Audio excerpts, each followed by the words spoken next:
É bom saber todas essas verdades, que o Senhor nos conhece, que o Senhor nos sonda, o Senhor conhece todas as nossas necessidades, também todas as sombras na nossa alma, todos os pecados do nosso coração. E nós podemos nos achegar diante dele com sinceridade, sem absolutamente querer esconder absolutamente nada do Senhor.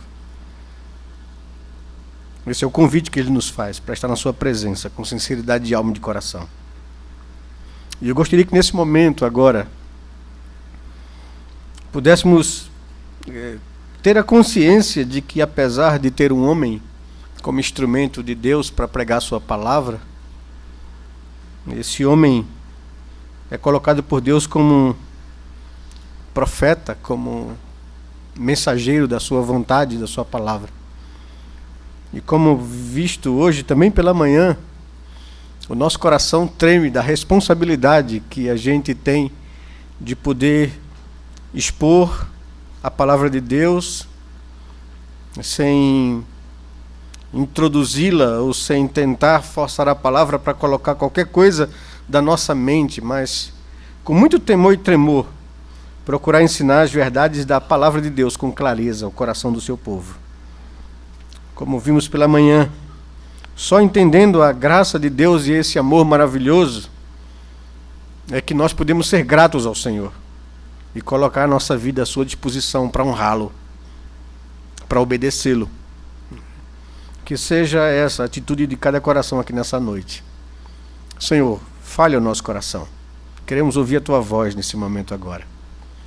Nós não estamos aqui para ouvir homens, mas para ouvir o Senhor. A fiel exposição da tua palavra. Fale ao nosso coração pelo Espírito. Vamos orar a Deus nesse momento agora. Pai bondoso, Deus de amor e misericórdia, como é bom poder estar diante do Senhor na tua casa juntamente com o teu povo. Como é bom, Senhor, poder cantar as tuas maravilhas, tuas virtudes, teu ser, tua grandeza. Como é bom saber que podemos nos dirigir ao Deus soberano, Rei do Universo, que apesar de ser tão grandioso, também se compadece da nossa pequenez. Muito obrigado, Senhor, pelo teu amor, que nos é manifesto a cada dia na pessoa do teu Filho Jesus. Muito obrigado por esses momentos junto com pessoas que te amam e que buscam a tua face. Muito obrigado por todas as coisas que nós podemos já viver aqui nessa noite diante do Senhor e durante esse dia que é teu, que é santo, que é especial. É o dia que o Senhor venceu a morte, que o Senhor ressurgiu e nós celebramos a vitória do Cordeiro, a vitória de Jesus sobre a morte, nos dando a esperança da vida eterna, da salvação. Nós te agradecemos, Senhor Deus, por essas verdades, pela consciência que nós temos do teu amor. Porque essa verdade, essa consciência vem como resultado da ação do teu Espírito Santo na nossa vida. Muito obrigado, Senhor Deus, por esse momento onde nós abriremos a tua palavra para receber dela a instrução. Faz com que possamos receber, não como palavra de homem, mas como palavra do Senhor para a nossa vida. Fala, pois, ao nosso coração. Seja Senhor das nossas vidas nesse momento. Toma, Senhor Deus, esse ambiente na tua presença. Que o teu Espírito tenha liberdade de ministrar as nossas mentes e coração nessa noite. E que saiamos daqui convictos de que estivemos diante do Deus da glória e a nossa vida foi tocada pela tua graça e misericórdia. Fala, pois, ao nosso coração.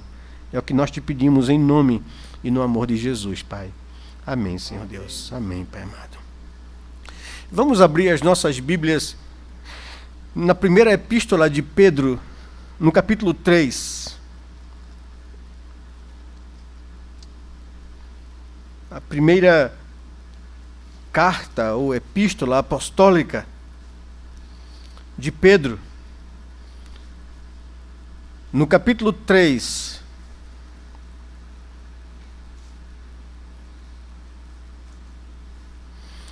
Do verso 13 ao verso 17.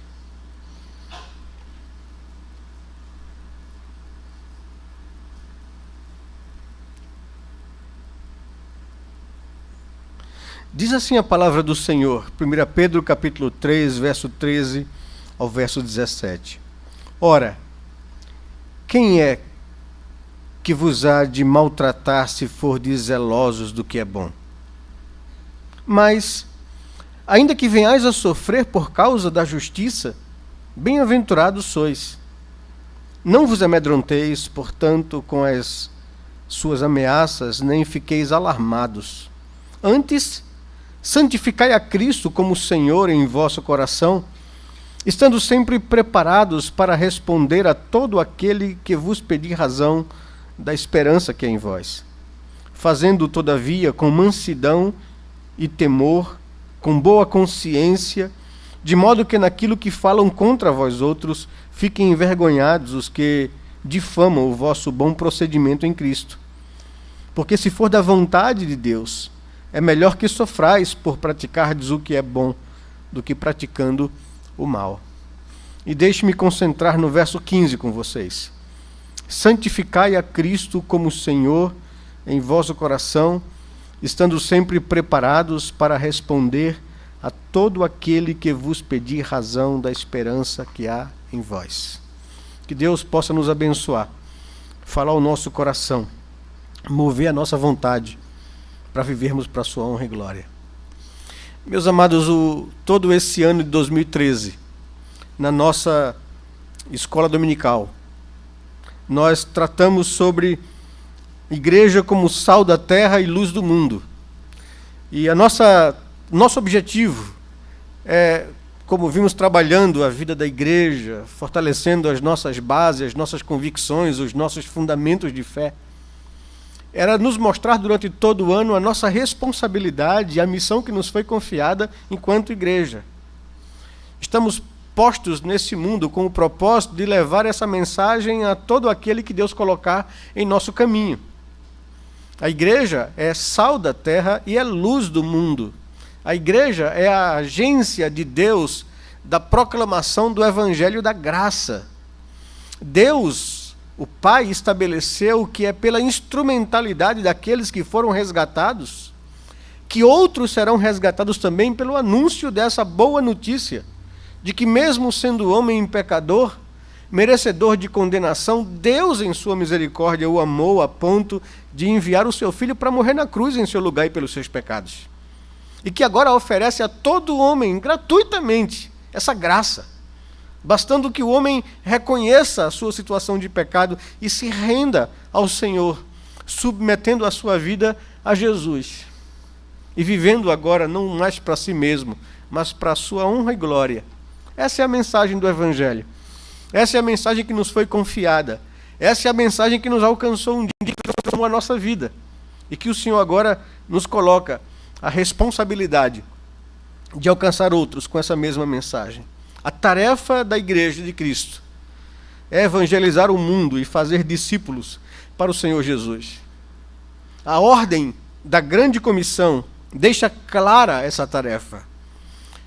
Jesus, após a sua ressurreição, aparece aos seus discípulos e diz: façam discípulos, batizem os que creem, ensine-os a guardar as coisas que vocês têm aprendido. A ordem contida em Mateus capítulo 28 é repetida nos demais evangelhos. Em Marcos capítulo 16, ele diz: preguem as boas novas do evangelho a todas as nações. Em Lucas, no capítulo 24, no verso 44 ao 49, ele nos diz: preguem arrependimento para remissão de pecados. Chame o homem a reconhecer o seu estado de pecado e de rebelião e se arrepender disso, colocando a sua fé em Cristo Jesus, e serão perdoados os seus pecados. Essa tarefa, essa mensagem, essa ordem é confiada à igreja e repetida nos evangelhos sinóticos de Mateus,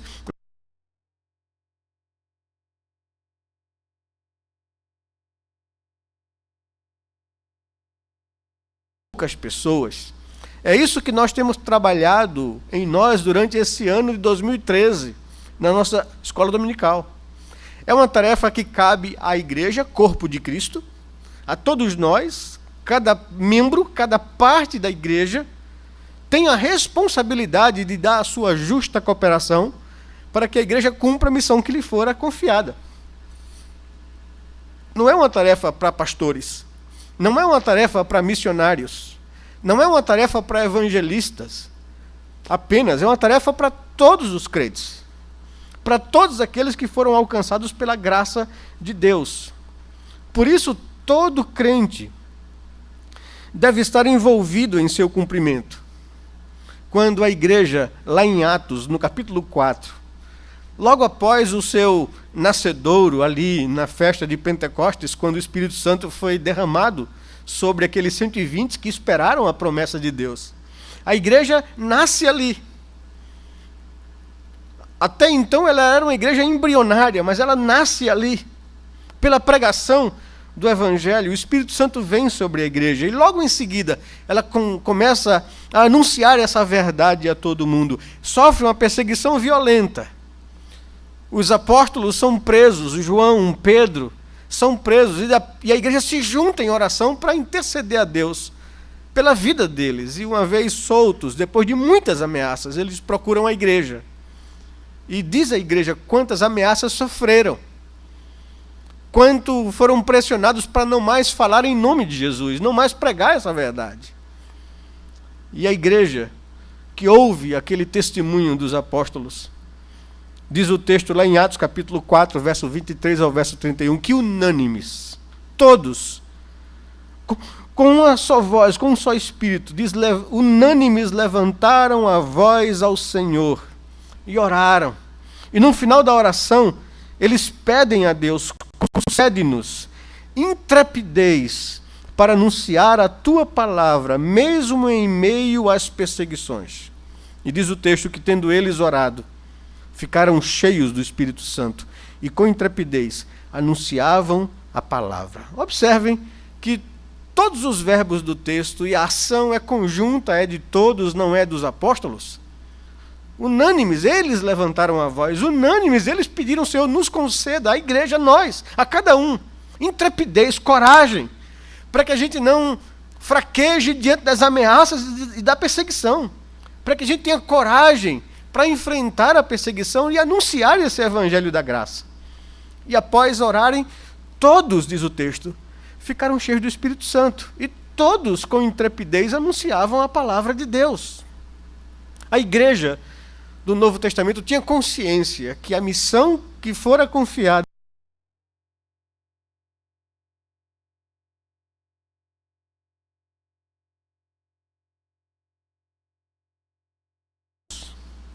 todos eram responsáveis pelo cumprimento, pela execução dessa missão que lhes fora confiado.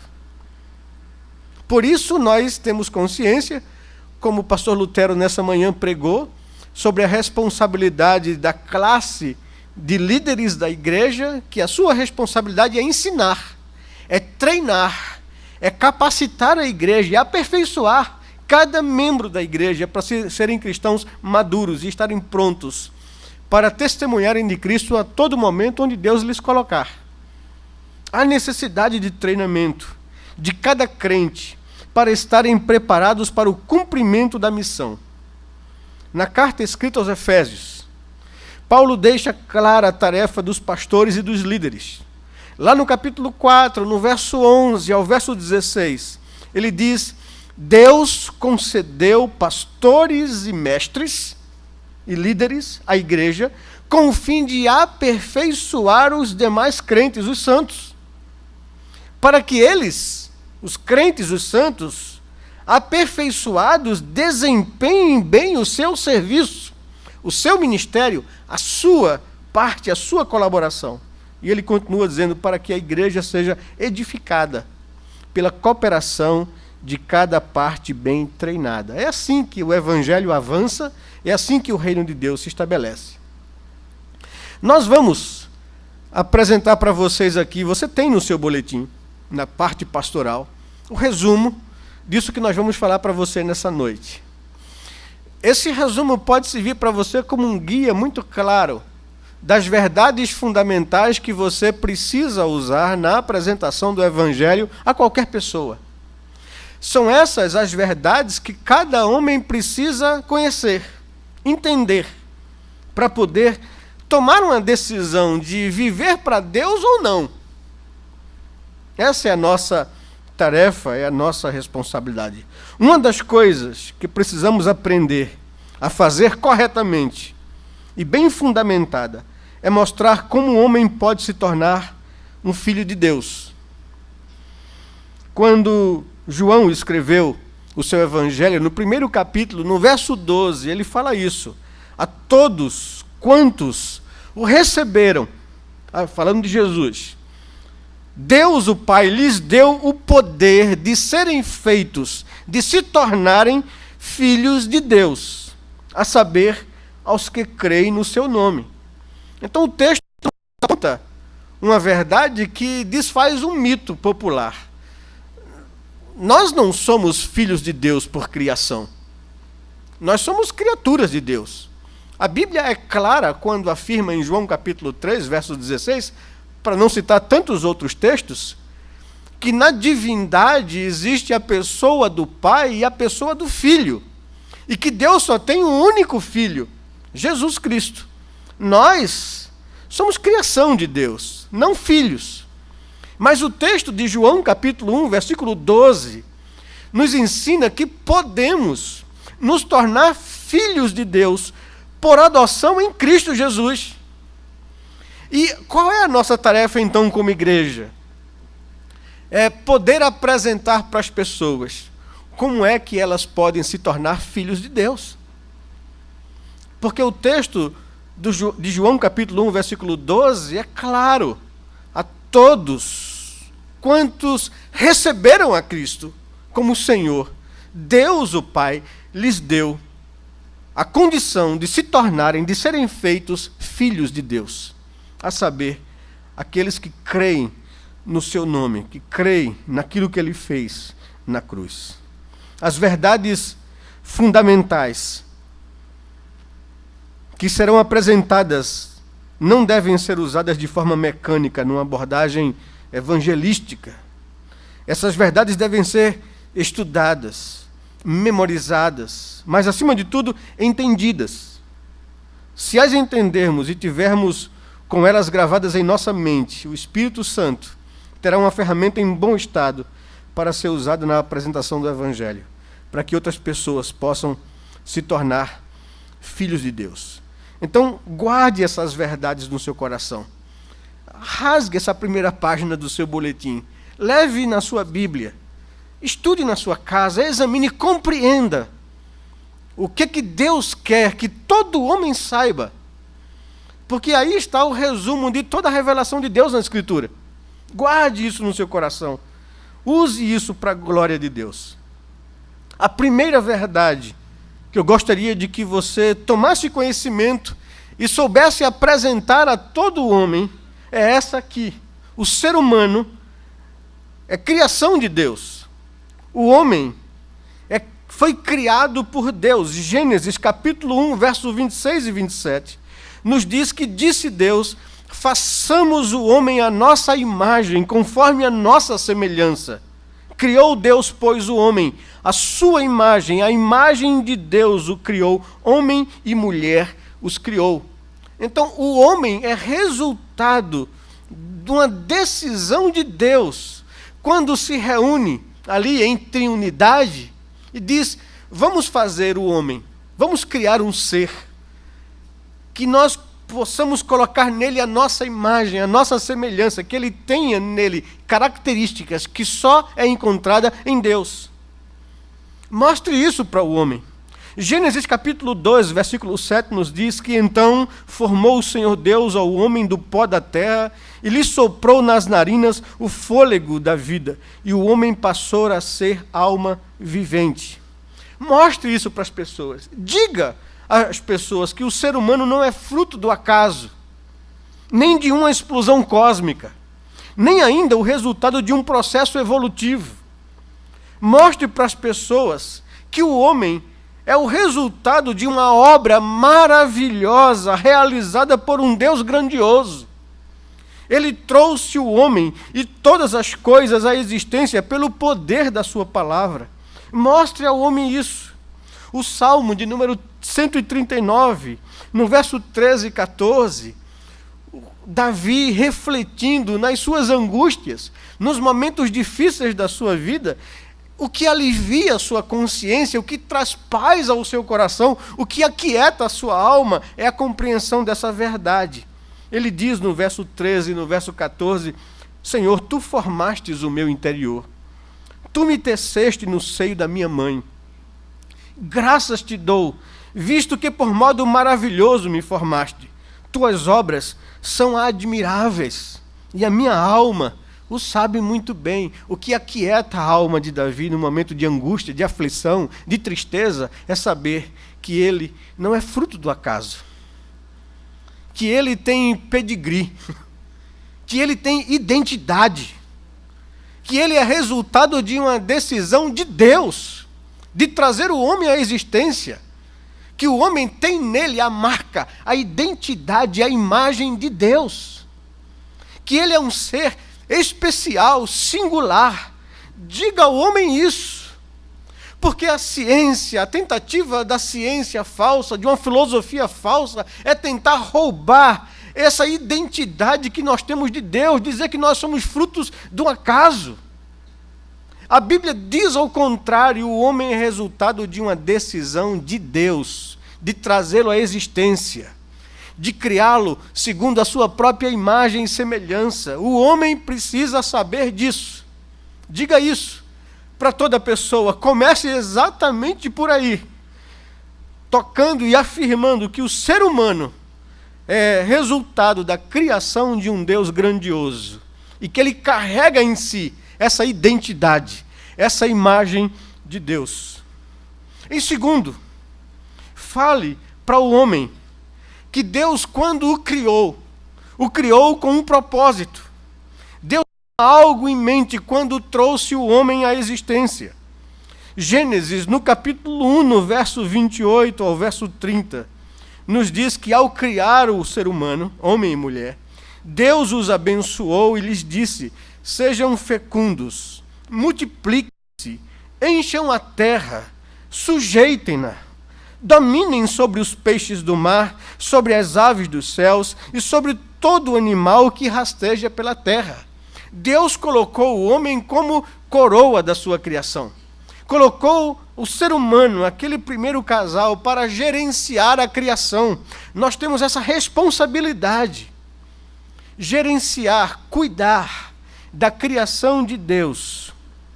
O texto de Gênesis, capítulo 2, verso 15, nos diz que Deus colocou o homem no jardim do Éden para cultivar e guardar. O homem foi criado, então, com o propósito de cuidar, de gerenciar, de administrar a criação de Deus. Deus deu ao homem domínio sobre a criação, planejou uma vida de perfeita comunhão. Andava Deus com o homem pela viração do dia, nos diz o texto de Gênesis. No capítulo 3, no verso 8, eles ouviram a voz do Senhor Deus que andava no jardim pela viração do dia. Havia esse ambiente de comunhão do homem com Deus. O homem foi criado para gozar da presença de Deus, de uma relação perfeita com Deus. E isso traria ao homem senso de felicidade, de satisfação, de realização. No entanto, Deus não criou um robô.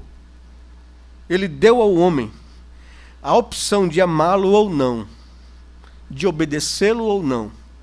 É exatamente isso que consiste a expressão, a imagem de Deus no homem. O homem não foi criado robotizado ou mecanicamente para cumprir uma agenda onde ele não tivesse liberdade. O homem foi criado com algo que só Deus tem: capacidade de razão, de decisão, de opção, de dizer eu vou por aqui ou eu vou por ali.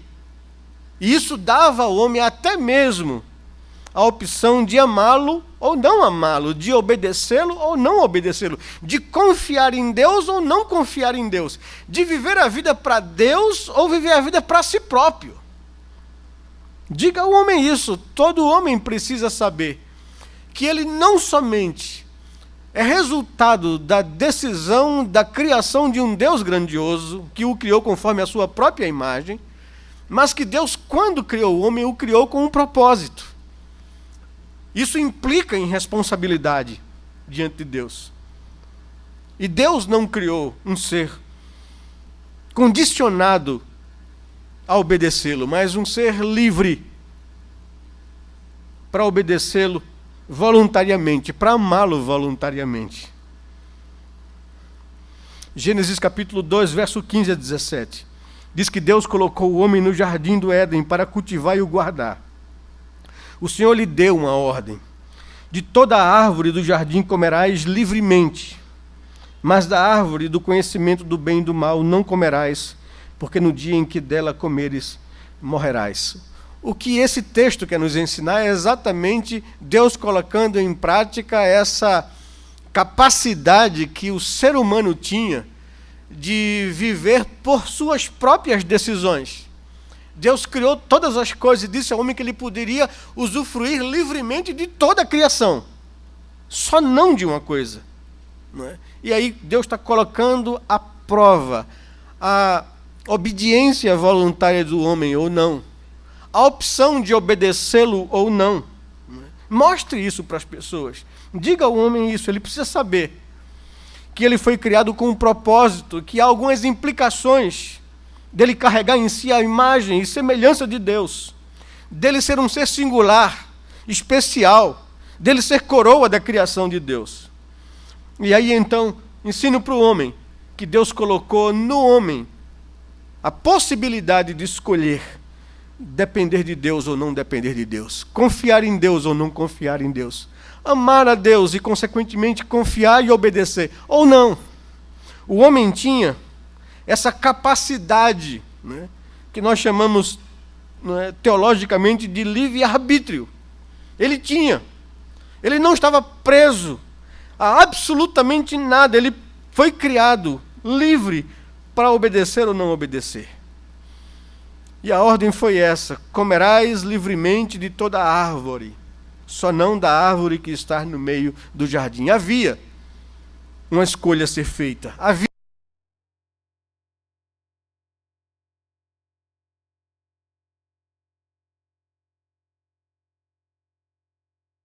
Gênesis capítulo 3, versículo.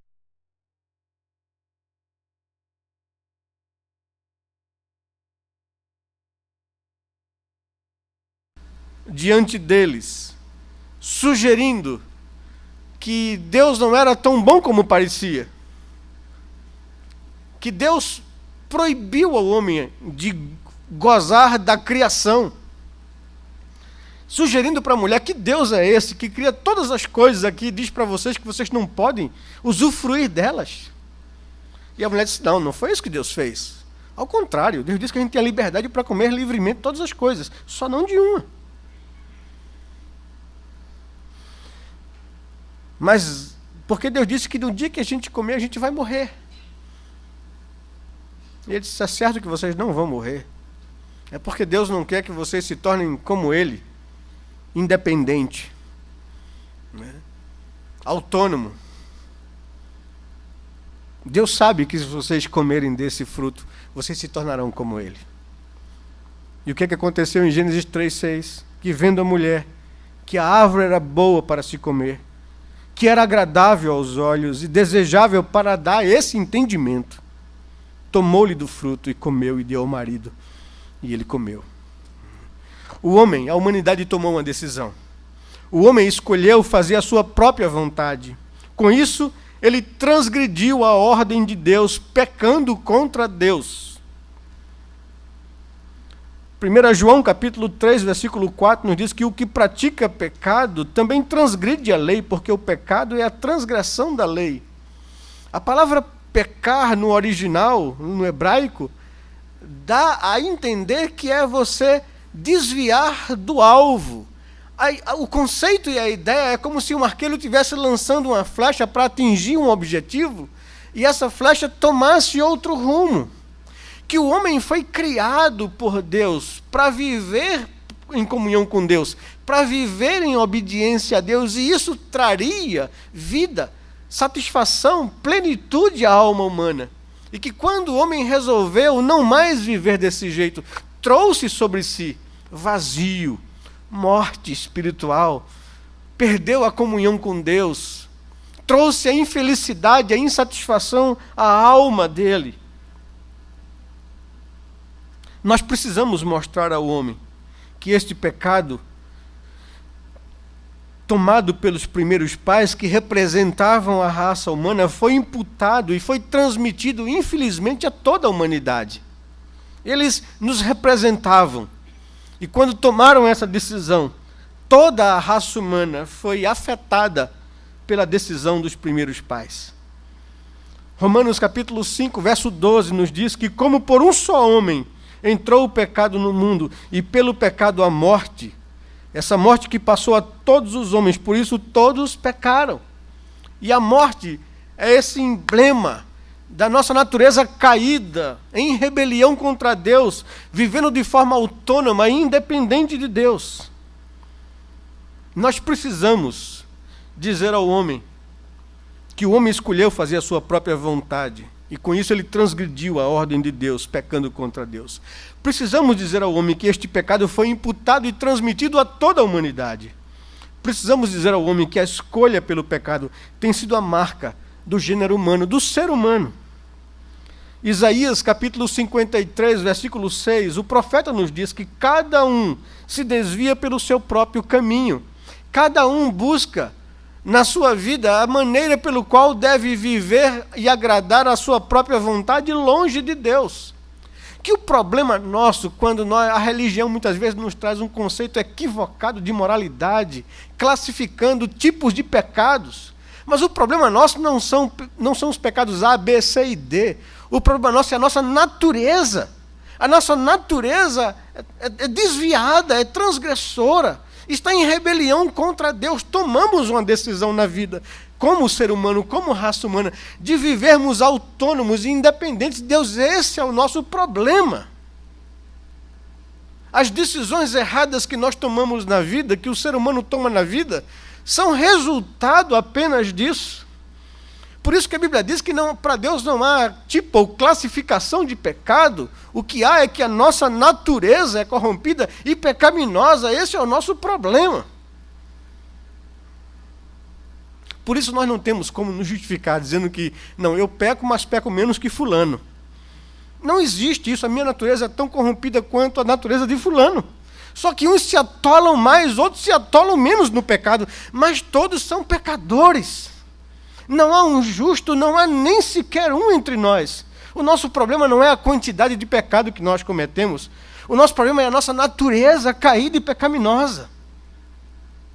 O homem não se torna pecador porque peca. O homem peca porque ele é pecador, é a nossa natureza. E não há entre nós nenhum justo. Essa é a condição de todo ser humano. E todo ser humano precisa saber disso. Que a escolha pelo pecado tem sido a marca da natureza humana. Mas também precisamos dizer ao homem que as consequências da escolha do homem são terríveis e são inevitáveis. Precisamos informar ao ser humano que o homem rejeitou o plano original de Deus, o propósito de Deus ao criar o ser humano. E o resultado de sua desobediência foi a morte. E essa morte manifesta-se sob 3 aspectos. Primeiro, a morte espiritual. O pecado gerou morte espiritual, ou seja, impossibilidade do homem manter comunhão com Deus. Perdemos a comunhão com Deus. Perdemos o contato com Deus. Nós, os seres humanos, nós não sabemos quem é Deus. Nós sabemos que Ele existe. Essa verdade está marcada na nossa consciência. Mesmo não sabendo quem é Deus, todo ser humano tem a impressão da divindade.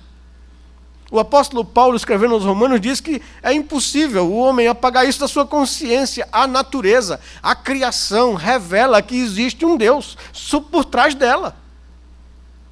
É impossível o homem negar isso. Ele pode querer lutar contra a sua consciência. Ele pode. É interessante, quando você vai estudar a história de grandes personalidades da história humana, que foram pessoas intituladas como ateus, você vai encontrar tão somente homens que não negam a existência de Deus. Eles são contra a ideia de Deus, ao controle de Deus. Você vai ver a vida de Nietzsche, e você vai perceber a luta de Nietzsche contra Deus. O problema não é que ele era ateu, o problema é que ele era contra a ideia de Deus, do controle de Deus, da soberania de Deus, de ter que submeter a um Deus soberano, de ter que responder a esse Deus. Então, ele não é um ateu, ele só apenas luta contra Deus. É muito difícil ao homem conscientemente negar ou ser convencido de que é uma ideia, apenas uma ideia criada pelo homem, que Deus é criação do homem e não ao contrário. E o que é isso, exatamente isso? É o que a Bíblia chama de morte espiritual. É assim que o homem se encontra, longe de Deus, separado de Deus por causa do pecado, rompido com Deus, rachado com Deus. E rachado e rompido com Deus, o homem está rompido consigo mesmo. E o homem então está rompido com o seu próximo. Por isso a desgraça, por isso a inimizade, por isso a competitividade, por isso a agressão, a violência. Por isso todo o mal no nosso meio social. Estamos rompidos com Deus, rompidos com nós mesmos, rompidos com o outro. Essa é a marca da morte espiritual que se estabeleceu sobre a humanidade após a queda. Isaías capítulo 59, no verso 2, nos diz que as suas iniquidades, a iniquidade dos homens, fazem separação entre vocês e Deus, e os pecados de vocês encobrem o rosto dele de vocês. Há uma barreira que separa o homem de Deus, chamada pecado, que levou o homem à morte espiritual, à separação de Deus. Mas a Bíblia também nos ensina que esse aspecto da morte se estabelece na morte física. O homem passou a sofrer doenças, envelhecimento e a triste realidade da morte física como resultado da queda e do pecado, diz a Escritura. Romanos capítulo 5, verso 12, nos diz que por um só homem entrou o pecado no mundo e pelo pecado a morte. Assim também a morte passou a todos os homens, porque todos pecaram. Paulo é claro em afirmar isso, a morte, a cessação da vida é resultado da queda, da desobediência e do pecado. O homem não foi criado para isso, por isso que a morte é algo que sempre choca, sempre causa dor, sofrimento, incertezas na humanidade. O homem não foi criado para isso, mas isso entrou como resultado, como salário do pecado. E por fim, após a morte espiritual, que é imediata após a queda, após a morte física, que acontecerá na nossa história, vem a coisa mais terrível de todas elas, que talvez as outras anteriores representem apenas esse estado final, que é a morte eterna. Que todo homem, após a morte física, está destinado à condenação eterna ou à morte eterna. É o que nos ensina o escritor de Hebreus, no capítulo 9, no verso 27. Ele diz que aos homens está instituído morrerem uma só vez, vindo depois disso o juízo, a condenação, que a Bíblia chama de morte eterna, de separação eterna de Deus. De agora viver a eternidade sem qualquer esperança de comunhão com Deus ou de reconciliação com Deus. É o sofrimento interno de culpa, é o sofrimento externo de sofrimento eterno. Nós precisamos dizer ao homem isso, que a decisão do homem, que a escolha que a humanidade tomou trouxe consequências desastrosas para a nossa vida enquanto ser humano, enquanto raça humana, vivendo longe de Deus, separado de Deus, morrendo fisicamente e sem esperança futura. Essa é a grande consequência da queda, da desobediência, do pecado. Todo homem precisa saber dessas coisas. Agora também todo homem precisa saber de algo magnífico, que a história da humanidade não cessa aí, não para aí. Nós precisamos então mostrar para o mundo o amor de Deus como solução para a situação desastrosa da humanidade. João, no capítulo 3, no verso 16, nos diz que Deus amou a humanidade, o ser humano, de maneira tal que deu o seu Filho unigênito, entregou o seu Filho para morrer na cruz, para que todo aquele que nele crê não pereça, não se perca, não seja condenado na morte eterna, mas tenha vida eterna. Essa é a grande mensagem do Evangelho, resumida. Em João capítulo 3, verso 16, Deus interviu. Deus não entregou o homem à sua própria sorte. Deus seria justo se assim o fizesse, mas ele foi amoroso, ele foi misericordioso, ele agiu em favor do homem, ele se intrometeu na nossa história por amor. A coisa não acaba ali nas consequências das nossas decisões ou da nossa decisão enquanto raça humana. Deus interviu a nosso favor, ele fez algo por nós, que a nós era impossível fazer. Não há religião que conserte isso. Não há atitude humana que conserte isso. Não há o que possamos fazer que conserte o que nós fizemos enquanto raça humana. Porque nos tornamos injustos, pecadores, indignos da presença de Deus.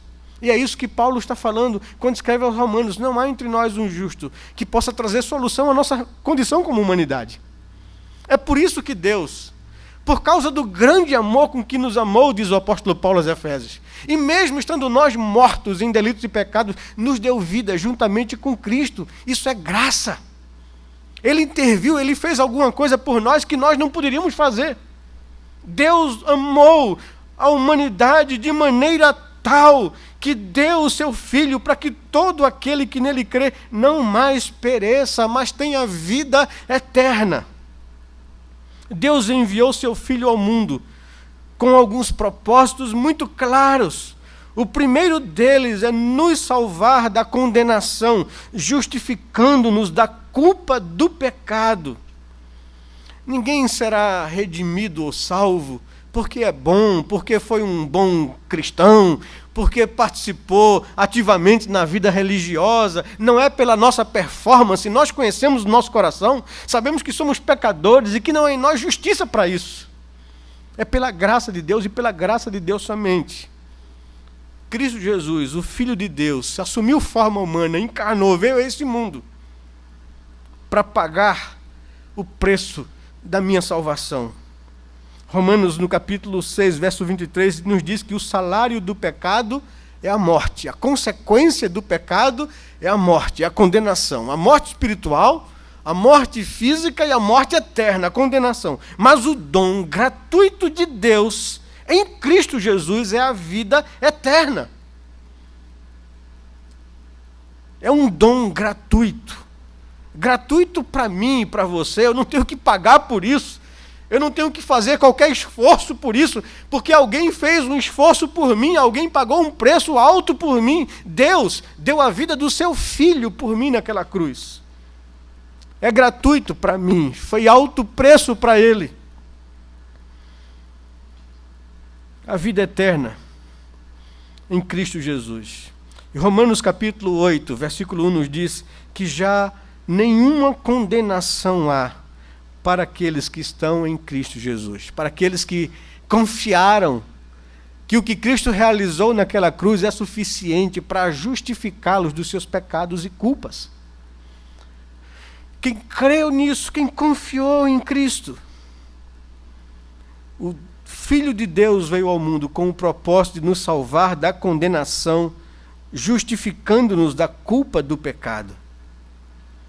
Romanos capítulo 5, verso 1 nos diz que, justificados mediante a fé, temos paz com Deus por meio de Cristo.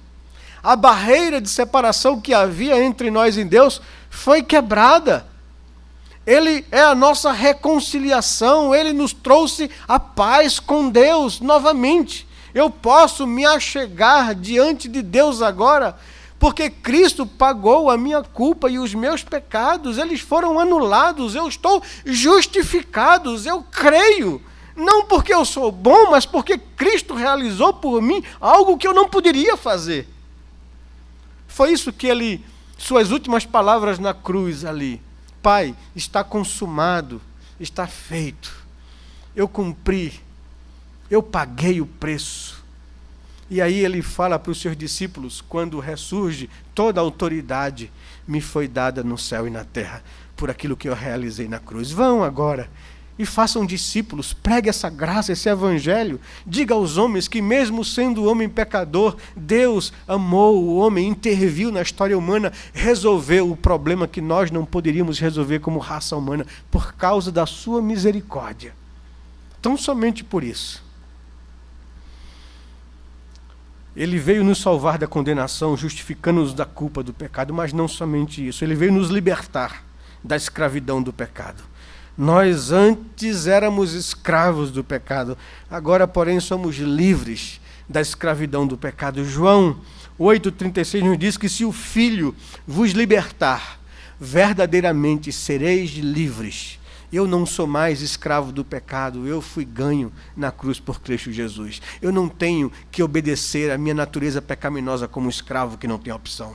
A minha opção foi resgatada de obedecer voluntariamente a Cristo e de querer viver a minha vida para a glória dele. É isso que o texto de João 8,36 quer nos dizer. Nós fomos libertados da escravidão do pecado. Mas mais, o apóstolo Paulo, quando escreve a carta aos Colossenses, no capítulo 1, no verso 10, nos diz que ele, Cristo, nos libertou do império das trevas e nos transportou para o reino do Filho do seu amor. Nós fomos arrancados, a ideia do texto é essa. Paulo diz que Deus nos arrancou, nos libertou do império das trevas e nos transportou para o reino do Filho do seu amor. Fomos de fato livres da escravidão do pecado. Diga isso para as pessoas. Romanos capítulo 5, verso 8 nos diz que Deus prova o seu próprio amor para conosco pelo fato de ter Cristo morrido por nós, sendo nós ainda pecadores. Esse é o amor de Deus, é a grande prova que foi pregada pela manhã aqui. Não são as bênçãos materiais que medem o amor de Deus, é a eleição dele, é a graça dele, é o que ele fez por nós na cruz do Calvário. Isso é o que mede o amor de Deus por mim. Ele me amou de forma definitiva e não tem absolutamente mais nada que provar. Ele deu a vida do seu filho. Não há algo mais precioso do que isso. Também, Jesus veio ao mundo para reconciliar o homem com Deus por meio do sacrifício de Cristo. Eu sou o caminho, a verdade e a vida. Ninguém vem ao Pai senão por mim. Não há outro caminho, não há outra verdade, não há outra vida. Ele se define única e exclusivamente. Não há outro caminho, não há outra possibilidade do homem se chegar a Deus senão através do sacrifício de Cristo Jesus. É isso que nos ensina João, capítulo 14, verso 6. As palavras de Jesus registradas pelo apóstolo João.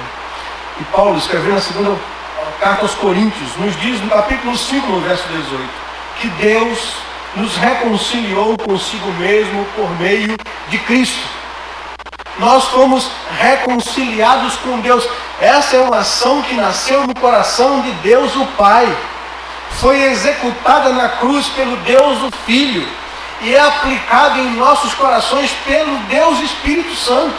A salvação, diz Paulo, provém de Deus, nasceu no coração dele, foi executada por ele na pessoa de Jesus e é aplicada no coração daqueles a quem ele quer, pelo Espírito Santo de Deus. Em 1 Pedro capítulo 3, verso 18, Pedro nos diz que Cristo morreu uma única vez pelos pecados, o justo pelos injustos, para nos conduzir a Deus.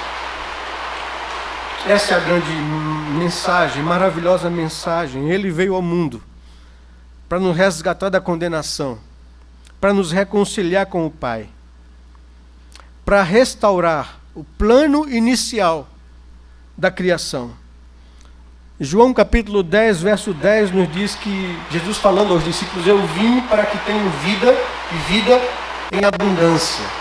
A vida que Deus planejou para o homem na criação, que foi perdida por causa do pecado, da desobediência, ele veio para restaurar esse plano inicial, essa vida abundante, essa felicidade íntima, essa plenitude de vida no coração do homem. Romanos 5:1, mais uma vez. Quando somos justificados por meio da fé, nós temos paz com Deus, e é isso que nos traz vida. E em último, Cristo veio também para mostrar. Cristo foi enviado, Deus revelou o seu amor para mostrar em Cristo o padrão de vida segundo a vontade de Deus. João capítulo 4, no verso 34, o apóstolo nos diz que a minha comida, Jesus falando para os discípulos, a minha comida consiste em fazer a vontade daquele que me enviou e realizar a sua vontade. É isso que Cristo nos diz. Ele é um modelo para que a gente também siga o padrão de vida segundo a vontade de Deus. Aí você chega diante das pessoas após apresentarem essas verdades e questiona o homem. O que é que o homem deve fazer? O que é que Deus espera de todo ser humano mediante a apresentação dessa maravilha da graça de Deus? O homem precisa arrepender-se da sua condição de rebeldia contra Deus, de autonomia, de independência, de vida por si próprio. Arrepender-se dos seus pecados. Atos capítulo 3, verso 19, quando os apóstolos são questionados acerca do que fazer, a resposta que eles ouvem é essa: arrependei-vos e convertei-vos para serem cancelados os vossos pecados. Arrependimento é a concordância com Deus de que nós somos de fato e verdade rebeldes, estamos em rebelião contra Ele, vivendo a nossa própria maneira e não a maneira de Deus, fazendo a nossa própria vontade e não a vontade de Deus, vivendo o nosso próprio jeito e não do jeito que Deus diz que é melhor para a gente. E a conversão, essa palavra que aparece tantas vezes no Evangelho, significa uma decisão da vontade de não mais viver para a gente, mas voltar-se para Deus e viver de acordo com Ele. Arrependei-vos e convertei-vos para serem cancelados os vossos pecados. É isso que o homem precisa fazer. E depois dessa consciência de que ele é um pecador, de que ele se arrepende dessa condição, ele precisa crer que o sacrifício de Cristo na cruz é suficiente para salvá-lo. Ele não precisa de mais nada. Não há o que fazer, a não ser crer na suficiência do sacrifício de Cristo. Atos capítulo 16, verso 31, quando o carcereiro de Filipos questiona a Paulo e Silas acerca do que eles deviam fazer, mediante a consciência do seu pecado, ele diz: creia no Senhor Jesus, creia que Ele é Senhor, que Ele morreu na cruz, que a sua obra é suficiente para salvá-lo. Creia nisso, confie nisso e serás salvo. Essa é a condição sine qua non para que o homem seja redimido da sua culpa. Não é religião, não é atitude que o homem possa fazer. Em absoluto, é Cristo, somente Cristo.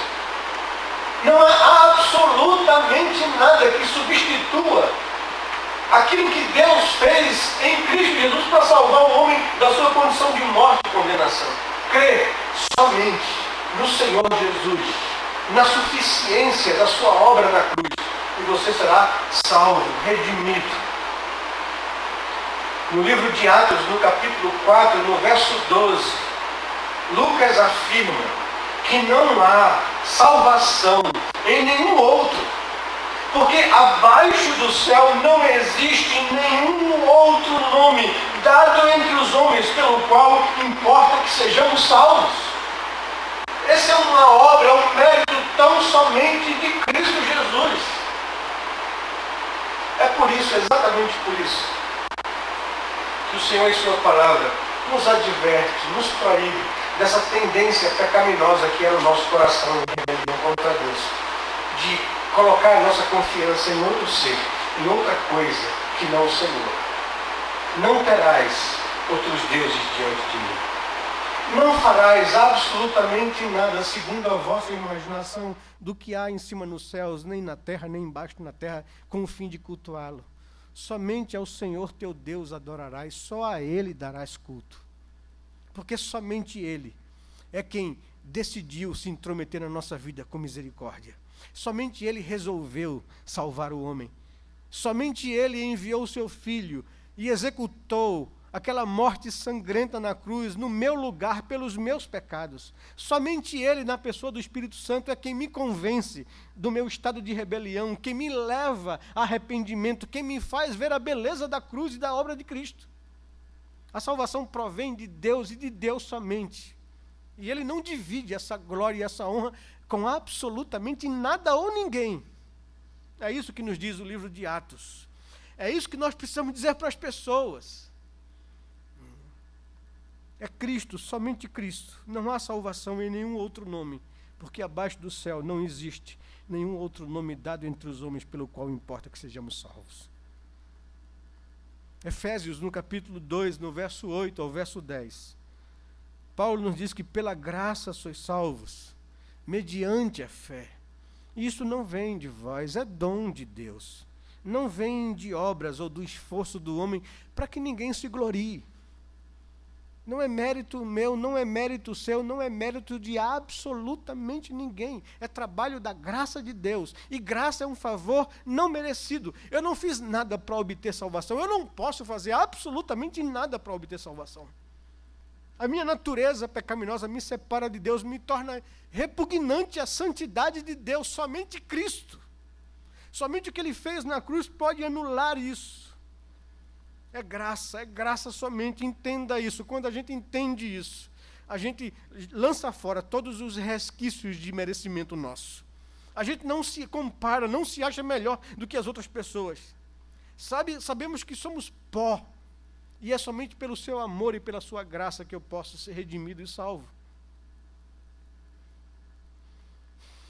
O que o homem deve fazer? Arrepender-se dos seus pecados, crer que o sacrifício de Cristo na cruz é suficiente para salvá-lo e receber a Jesus como Senhor de sua vida. João capítulo 1, verso 12, então vem o texto que nós lemos lá no começo. A todos quantos o receberam, Deus deu-lhes o poder de serem feitos filhos de Deus, a saber, aos que creem no seu nome. Você entende isso? Nós nos tornamos filhos por adoção. Deus só tem um único filho, que é Jesus. Mas eu posso ser adotado na família de Deus como filho de Deus por causa do que Cristo fez por mim. Ele pagou o preço, Ele comprou a minha vida. E quando eu creio nisso, quando eu recebo a Cristo, quando eu entrego o meu coração a Ele e a minha vida a Ele, Deus me torna filho dEle por adoção em Cristo Jesus. E todos os méritos e toda a herança que cabe ao Filho, Jesus, agora passa a mim, como filho adotivo, como herdeiro da graça. O que o homem deve fazer, além de arrepender-se dos seus pecados, além de crer que o sacrifício de Cristo na cruz é suficiente para salvá-lo, além de recebê-lo em seu coração como o Senhor da sua vida, confessar a sua fé diante dos homens. Confessar a sua fé diante dos homens. Paulo, escrevendo a carta aos Romanos, no capítulo 10, no verso 9 e no verso 10, nos diz que se com a tua boca confessares Jesus como Senhor, e em teu coração creres que Deus o ressuscitou dentre os mortos, serás salvo. Porque com a boca se confessa a respeito da vida, com o coração se crê acerca disso.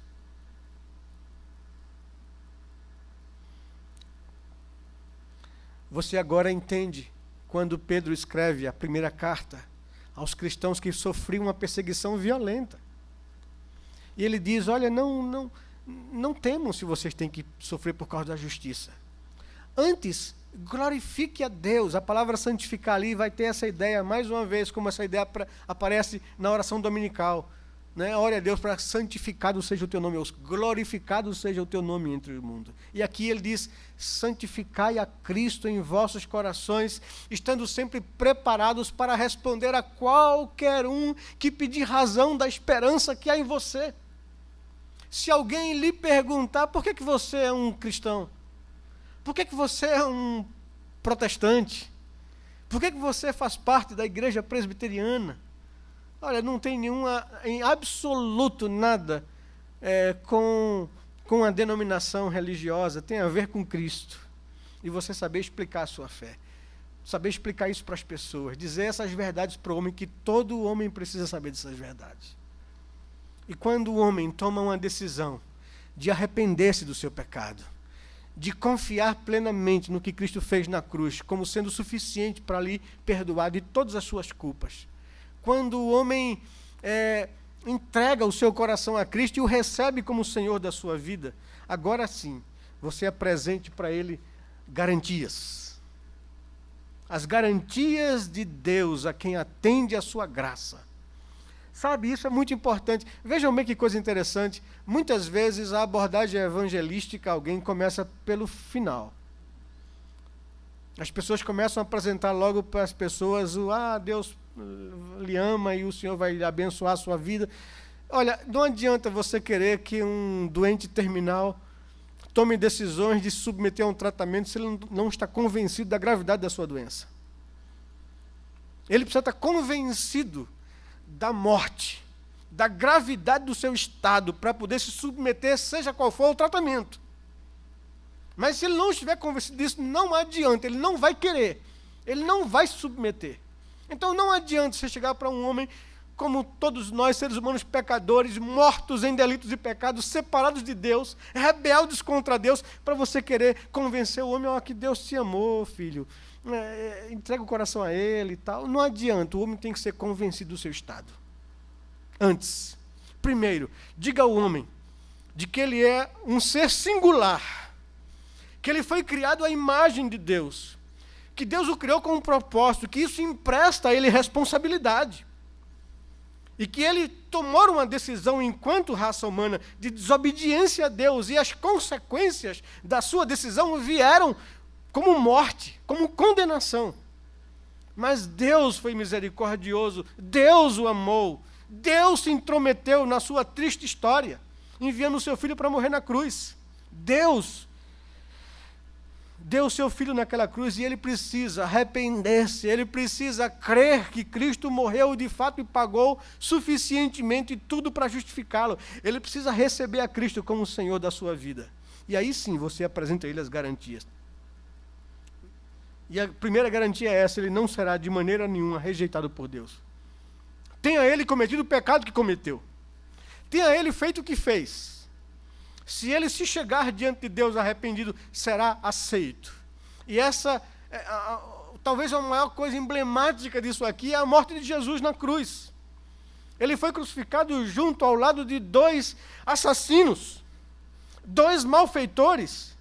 A morte da cruz era dada tão somente às pessoas que eram consideradas irrecuperáveis pela sociedade. Era uma morte desonrosa. A pessoa morria à míngua, sofrendo, momento a momento, devagarinho. Era uma morte de tortura, somente emprestada a pessoas marginais que cometeram crimes absurdos. Não havia um ladrão bom e um ladrão mau. Haviam assassinos ali ao lado do Senhor. Um com o coração endurecido dizia: se tu és Deus, desce da cruz e salva a ti e a nós também. E o outro, compassa, assassino, dizia para o outro: rapaz, tu nem na morte tu tem consciência do teu estado, do que tu fizesse. Ele mal nenhum fez, nós estamos aqui pagando as nossas culpas. E ele se vira para Jesus: Senhor, tenha misericórdia de mim quando vieres no teu reino. E qual é a resposta do Senhor para ele? Hoje mesmo estarás comigo no paraíso. O Senhor não rejeita o homem, tenha ele cometido o que cometeu. Como nós vimos hoje pela manhã, o médico não vem para sãos e sim para doentes. Jesus diz para os religiosos: eu não vim chamar justos, eu vim chamar pecadores a arrependimento. E é isso, a garantia de quem entrega a sua vida a Cristo, de maneira alguma será rejeitado. João capítulo 6, verso 37, todo aquele que o Pai me dá, esse virá a mim, e o que vem a mim, de maneira nenhuma o lançarei fora. Diga isso para a pessoa que acolheu a Cristo no seu coração. Não diga isso para um pecador em rebelião, porque isso não vai convencê-lo, querido. Isso é garantia de quem já entregou a vida a Cristo. Você não será rejeitado. Você será aceito pela graça do Senhor. A segunda coisa que nós precisamos dizer como garantia ao homem é que ele passa a ter vida eterna. A morte já não é mais senhora dele. O testemunho de Deus é este, afirma o apóstolo João na sua primeira carta, no capítulo 5. O testemunho é este, que Deus nos deu a vida eterna. E esta vida está no seu Filho. Quem tem o Filho tem a vida. Quem não tem o Filho de Deus não tem a vida eterna. Ele passou da morte para a vida. O texto de João, do Evangelho de João, no capítulo 5, no verso 24, nos diz: quem ouve a minha palavra e crê naquele que me enviou tem a vida eterna. Não entra mais em juízo, em condenação, mas passou do estado de morte para a vida. Essa é a garantia que a palavra de Deus dá àqueles que entregam a vida a Cristo. Não será rejeitado, passa a ter vida eterna, livra-se da morte e da condenação. E mais, uma coisa maravilhosa, que o Senhor aliviará a nossa consciência culpada. A nossa consciência culpada e ferida por tantos pecados cometidos, por tantas coisas que machucam a nossa consciência quando nós entendemos a graça de Deus e a luz do Evangelho brilha no nosso coração. Mas a Bíblia nos diz, em Mateus capítulo 11, verso 28, Jesus convidando a mim e a você: venha a mim, vinde a mim, vós que estáis cansados e sobrecarregados do pecado, eu vos aliviarei. Eu vos aliviarei. Tomem sobre vocês o meu jugo, aprendam de mim que eu sou manso e humilde de coração. O Senhor não somente não nos rejeita, mas nos acolhe. O Senhor não somente nos dá vida eterna, não somente nos livra da morte e da condenação, o Senhor alivia a nossa consciência ferida e culpada pelo pecado. Eu tenho de fato e verdade paz com Deus. O meu passado foi esquecido, foi pago. Não tenho mais nenhuma dívida com o meu passado. Cristo pagou plenamente o meu passado na cruz. Eu posso andar de consciência tranquila. São essas as garantias para aquele que aceita a graça de Deus. Mas eu não deixaria de acabar, estou acabando. Você precisa dizer para aquelas pessoas que rejeitaram essa graça: você ainda não vai tranquilo não. Deixa eu te dizer algumas coisas também. Eu queria te dar algumas informações. Eu queria te falar sobre o futuro daqueles que rejeitam a graça de Deus. Diga isso para a pessoa, por amor a ela. Que elas permanecerão debaixo do juízo de Deus. João capítulo 3, verso 18 e verso 36 nos diz que quem crê não é condenado. O que não crê já está condenado, porquanto não crê no nome do unigênito Filho de Deus. Por isso, quem crê no Filho tem a vida eterna. Todavia, o que se mantém rebelde contra o Filho não verá a vida, mas sobre ele permanece a ira de Deus. O justo juízo de Deus permanece sobre aqueles que não se rendem a Jesus, que não se arrependem dos seus pecados. Diga isso ao homem, por amor a ele. Diga a ele que ele não escapará do justo juízo de Deus, mas diga a ele também que ele sofrerá a segunda morte. Apocalipse capítulo 21, verso 8 nos diz que quanto, porém, aos covardes, aos incrédulos, aos impuros, aos idólatras, aos mentirosos, a parte que lhes cabe será no lago que arde com fogo e enxofre, a saber, a segunda morte, a condenação. A pessoa sofrerá a eternidade nessas coisas e não escapará da condenação. Hebreus capítulo 2, verso 3, nos diz que como escaparemos nós se negligenciarmos tão grande salvação, a qual, tendo sido anunciada inicialmente pelo Senhor, foi-nos depois confirmada pelos que a ouviram. Como escaparemos nós se rejeitarmos, se resistirmos, se negligenciarmos a essa salvação proposta em Cristo Jesus? Ninguém escapará. E em 2 Coríntios, capítulo 6, verso 1 a 12, eu digo a você assim: guarde essa última bala na agulha. É um tiro de misericórdia. Diga para as pessoas que endureceram o coração para Cristo isso. Vos exortamos que não recebais em vão a graça de Deus. Porque ele diz: eu te ouvi no tempo da oportunidade, eu te socorri no dia da salvação. Eis agora o tempo sobremodo oportuno, eis agora o dia da salvação. Diga ao homem: não parta sem essa graça, sem esse Deus, não parta sem tomar essa decisão no seu coração. E ore a Deus para que o Senhor possa usar a sua vida como instrumento para fazer outras pessoas conhecerem esse evangelho da graça de Cristo Jesus. Antes, santificai a Cristo em vosso coração, estando sempre preparados para responder a qualquer um que pedir razão da esperança que há em você. Deus quer lhe usar como instrumento da sua graça, para que esse evangelho possa alcançar outros corações. Do mesmo jeito que lhe alcançou um dia, pode alcançar outras vidas. Deus só quer a sua instrumentalidade. Coloque a sua vida diante de Deus. Diga: Senhor, eis-me aqui. Me use para que outras pessoas escapem de tão terrível futuro, para que eles possam entender o teu amor e a tua graça. Vamos orar a Deus, colocar a nossa vida diante do Senhor nesse momento agora, pedir ao Senhor que nos ajude a viver de fato e verdade a nossa vida para glorificar a Cristo em nosso coração, tendo preparo necessário para falar tudo aquilo, essas verdades que nós ouvimos nessa noite.